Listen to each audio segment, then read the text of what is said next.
حضرت سیدہ عائشہ صدیقہ رضی اللہ تعالی عنہا کا مبارک حمل کیوں ضائع ہوا؟ حضور اقدس صلی اللہ علیہ وسلم اس دن اتنے غمزدہ ہوئے، آپ کی مبارک آنکھوں میں آنسو آ گئے۔ میرے مسلمان بہن بھائیوں، یہ معلوماتی ویڈیو ہے، آپ اس ویڈیو کو پورا دیکھیں۔ شکریہ۔ بسم اللہ الرحمن الرحیم۔ السلام علیکم ورحمۃ اللہ۔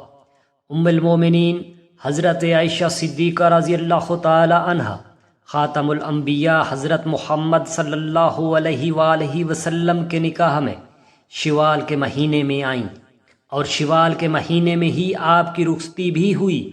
حضرت ابو عمر فرماتے ہیں، ام المومنین حضرت سیدہ عائشہ رضی اللہ تعالی عنہا اسی وجہ سے یہ پسند کرتی تھیں کہ ان کے خاندان اور دوسرے تعلق دار لوگوں کی خواتین بھی اپنے خامدوں کے پاس شوال کے مہینے میں جائیں۔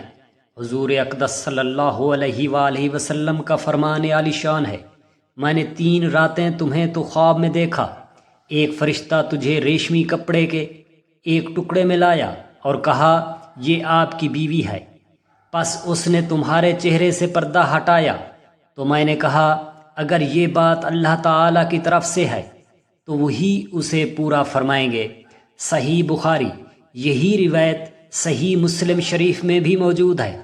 ترمذی شریف میں ہے کہ تشریف لانے والا فرشتہ حضرت جبرائیل علیہ السلام تھے، جو حضرت عائشہ کی صورت ایک سبز ریشمی کپڑے میں نبی کریم صلی اللہ علیہ وآلہ وسلم کی خدمت میں لائے اور عرض کیا یہ دنیا اور آخرت میں آپ کی زوجہ ہیں۔ جامع ترمذی میں ایک اور روایت ہے کہ حضرت جبرائیل علیہ السلام نے عرض کیا اللہ رب العالمین کے پیارے نبی، اللہ تعالی نے حضرت ابو بکر صدیق رضی اللہ تعالی عنہ کی بیٹی سے آپ کا نکاح کیا ہے۔ ام المومنین حضرت سید عائشہ رضی اللہ تعالی عنہما کے فضائل میں سے کہ حضور اقدس صلی اللہ علیہ وسلم ہم نے آپ کے علاوہ کسی دوسری کنواری عورت سے شادی نہیں فرمائی، اور حضور اقدس صلی اللہ علیہ وآلہ وسلم اپنی تمام ازواج مطہرات میں سے حضرت عائشہ کے ساتھ زیادہ محبت فرماتے تھے، یہاں تک کہ جب بھی آپ کسی چیز کی خواہش کرتی تو آپ پورا فرماتے۔ ایک سفر کا واقعہ ہے، جب آپ نے ام المومنین حضرت سیدہ عائشہ رضی اللہ تعالی عنہا کو نہ پایا تو فرمایا ہائے میری دلہن۔ حضرت عائشہ رضی اللہ تعالی عنہا فقہ کی بہت بڑی عالمہ اور فصاحت کی دولت سے مالا مال تھی، نیز آپ نے حضور اقدس صلی اللہ علیہ وسلم سے باکثرت احادیث روایت کی ہیں۔ آپ عرب کی تاریخ اور اشعار کی بھی عالمہ تھیں۔ یہی وجہ ہے کہ صحابہ کرام اور تابعین کی بہت بڑی جماعت نے آپ سے احادیث روایت کی ہیں۔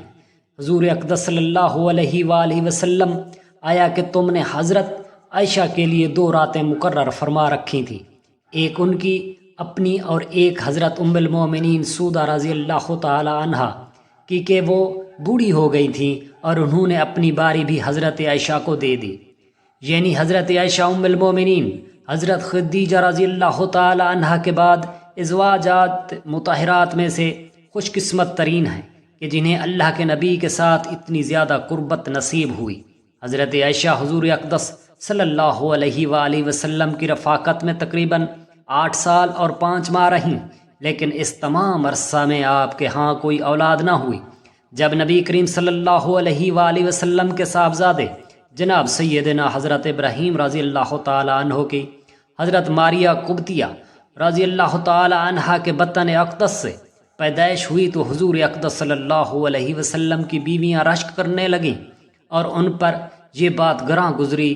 حضرت ابو جعفر سے روایت ہے رسول اللہ صلی اللہ علیہ وآلہ وسلم کچھ دنوں تک حضرت ماریہ کے پاس نہ گئے، کیونکہ آپ کی بقیہ ازواج پر وہ گراں گزرتی تھیں اور ان پر رشک کھاتی تھیں، مگر ان سب میں سب سے زیادہ حضرت سیدہ عائشہ رضی اللہ تعالی عنہا کو رشک تھا، کیونکہ آپ بے اولاد تھیں اور آپ کو اولاد کی شدید خواہش تھی۔ ابن سعد سے روایت ہے آپ حضرت عائشہ رضی اللہ تعالی عنہا فرماتی ہیں جب حضرت ابراہیم پیدا ہوئے تو رسول اللہ ان کو لیے ہوئے میرے پاس تشریف لائے اور فرمایا اے عائشہ میرے ساتھ اس کی شباہت تو دیکھو، یہ میرے ساتھ کتنا ملتا جلتا ہے۔ میں نے کہا مجھے تو کوئی شبہات نہیں دکھتی۔ حضور اقدس صلی اللہ علیہ وآلہ وسلم نے فرمایا کیا تو اس کے گورے رنگ اور گوشت کو نہیں دیکھتی؟ میں نے کہا جو صرف دائی یا اونٹنی کے دودھ سے پالا جاتا ہے وہ گورا اور موٹا فربا ہویا کرتا ہے۔ اس کے بارے میں ایک اور روایت بھی ہے جس میں کہ یہ الفاظ ہیں کہ حضرت عائشہ نے عرض کیا جسے بھیڑ کا دودھ پلایا جائے وہ فربا اور گورا ہوتا ہے۔ ام المومنین حضرت عائشہ رضی اللہ تعالی عنہا نے یہ کیوں فرمایا؟ اس کے بارے محمد بن عمرو کہتے ہیں رسول اللہ صلی اللہ علیہ وآلہ وسلم نظم کی چندر اس بھیڑ بکریاں حضرت ابراہیم کے واسطے مخصوص تھیں اور ایک اونٹنی کا دودھ بھی انہی کے لیے خاص تھا۔ یہی وجہ ہے کہ ان کا اور ان کی والدہ کا جسم اچھا تھا۔ محترم ناظرین، ایک اور اہم بات یہ ہے کہ حضرت سیدہ عائشہ رضی اللہ تعالی عنہا کی کنیت ام عبداللہ تھی، لیکن عبداللہ آپ کی اولاد نہیں بلکہ بھانجے تھے جو عبداللہ تھا، لیکن عبداللہ آپ کی اولاد نہیں بلکہ بھانجے تھے جو کہ حضرت عبداللہ ابن زبیر رضی اللہ تعالی عنہ ہیں، جن کی ولادت ہوئی تو رسول کریم صلی اللہ علیہ وآلہ وسلم نے ان کے منہ میں اپنا لعاب شریف رکھا اور حضرت عائشہ رضی اللہ تعالی عنہا سے فرمایا یہ عبداللہ ہے اور تم ام عبداللہ ہو۔ حضرت عائشہ رضی اللہ تعالی عنہا فرماتی ہیں اس کے بعد سے ہمیشہ میری کنیت ام عبداللہ رہی جبکہ میری کوئی اولاد نہیں ہوئی۔ اسی زمن میں ایک روایت یہ بھی ملتی ہے کہ جتنا عرصہ حضرت سیدہ عائشہ رضی اللہ تعالی عنہا حضور اقدس صلی اللہ علیہ وآلہ وسلم کے ساتھ رہیں اس عرصے میں آپ کو ایک حمل ہوا، لیکن کچھ عرصہ بعد وہ ضائع ہو گیا۔ شاہ بخار کی امام احمد بن محمد قسطلانی علیہ نقل کرتے ہیں اس بات کی کوئی اصل نہیں ہے، صحیح بات یہ ہے کہ آپ کو ام عبداللہ آپ کے بھانجے کی وجہ سے کہا جاتا ہے۔ اس حوالے سے ایک اور روایت میں ہے چونکہ عرب میں کنیت اشراف کی شرافت کا نشان سمجھا جاتا تھا اور حضرت عائشہ کی کوئی اولاد نہ تھی، اس لیے آپ کی کنیت بھی نہ تھی۔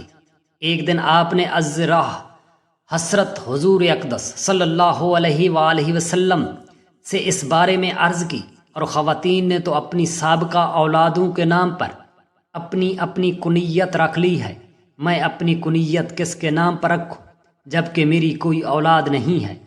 حضور اقدس صلی اللہ علیہ وآلہ وسلم نے فرمایا تم اپنے بھانجے عبداللہ کے نام پر اپنی کنیت رکھو جو تمہاری اسما بنت ابی بکر اور زبیر بن العوام کے بیٹے ہیں۔